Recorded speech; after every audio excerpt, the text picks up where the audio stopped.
chers Congolais, mes très chers compatriotes, est-ce que nous sommes vraiment en sécurité? Nous sommes en droit de nous poser cette question parce que ce qui s'est passé ce dimanche 19 mai interpelle la conscience des uns et des autres.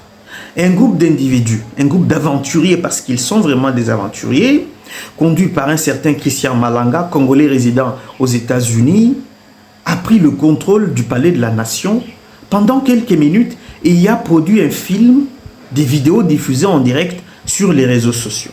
Je voudrais d'abord préciser que le palais de la Nation, c'est l'équivalent de la Maison Blanche. C'est l'équivalent de l'Élysée ou du Kremlin. Au fait, c'est le bureau de travail du président de la République. C'est là qu'il reçoit les chefs d'État, les autorités de marque. C'est là que se déroulent des cérémonies importantes. Et donc, c'est là aussi qu'il garde des documents importants de la gestion du pays. Mais Christian Malanga et son groupe d'aventuriers, une trentaine, ont réussi en toute facilité de prendre le contrôle du palais de la Nation ce matin. D'abord en attaquant la résidence de Kamere qui n'est pas loin de là, à Gombe, et puis en pénétrant le palais, en y implantant le drapeau du Zaïre, en proférant des menaces contre le régime et en annonçant le renversement du pouvoir.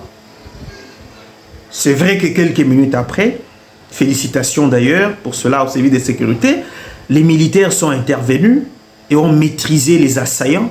Certains ont été tués, notamment les leaders du mouvement Christian Malanga.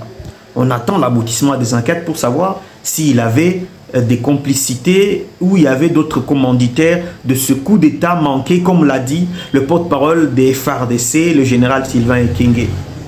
Oui, le gouvernement appelle la population au calme. L'armée appelle la population à vaquer librement à ses occupations. Ce qui est tout à fait normal parce que, affirme-t-il, la situation est sous contrôle.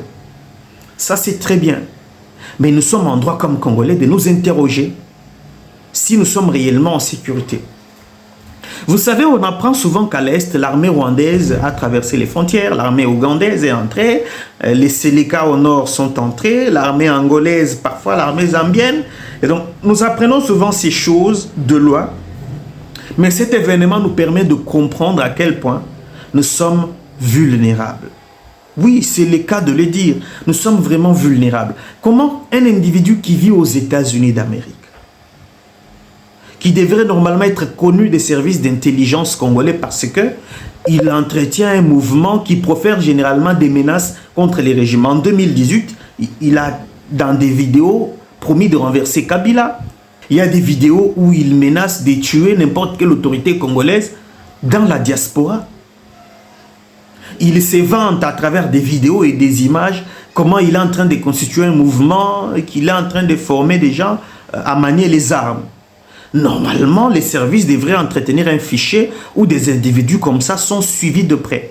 Mais cet homme, il quitte les États-Unis, il embarque son fils dans cette entreprise malheureuse et sans issue, avec un autre sujet américain, un sujet canadien, ils atterrissent, ils recrutent sur place parce que tous ces assaillants, il ne les a pas amenés des États-Unis, ils trouvent des armes parce que ces armes ne me dites pas qu'elles sont venues des États-Unis. Je ne vois pas comment les services de sécurité américains pouvaient les laisser traverser la frontière avec toutes ces armes. Et donc, normalement, c'est des armes qui ont été trouvées ici en RDC. Et qu'il prépare son coup jusqu'à prendre le contrôle du bâtiment censé être les mieux sécurisés du pays. Ah oui, cela nous pousse à nous interroger sur notre sécurité, mais également la sécurité de notre président de la République. Félix Tshisekedi préside une réunion de sécurité ce dimanche. On attend les annonces. Nous attendons, nous Congolais, surtout les décisions. Parce que dans certains pays, lorsque ce genre d'événements se produisent, vous entendez que tel a démissionné ou tel a été limogé. C'est des failles qui ne peuvent pas être tolérées. Parce que s'ils ont été capables en quelques minutes de prendre le contrôle du palais de la Nation, nous ne savons pas ce que d'autres personnes peuvent être capables de faire. Nous avons donné l'impression au monde entier que le bâtiment qui devait être le mieux sécurisé ne l'est pas. Mais qu'en est-il alors de nous autres Congolais? Ce sont les questions que l'on se pose. Mais en attendant, nous sommes calmes. Comme nous l'a demandé le président, plutôt l'armée nationale, et le gouvernement à travers Peter Kazadi, les Congolais sont calmes. Ils suivent de près la situation. Mais ils ont besoin d'avoir des réponses à ces questions. Et ces réponses, nous les attendons du président de la République. D'ailleurs, si je suis son conseiller, je lui dirais de prendre la parole, de s'adresser aux Congolais. Parce que les Congolais ont déjà beaucoup de problèmes. Union sacrée, gouvernement qui ne sort pas, M23 à l'Est. Nous n'avons pas besoin qu'un nouveau foyer de tension émerge en pleine capitale. Ce serait un problème de trop pour un peuple qui a vraiment besoin de paix et de tranquillité.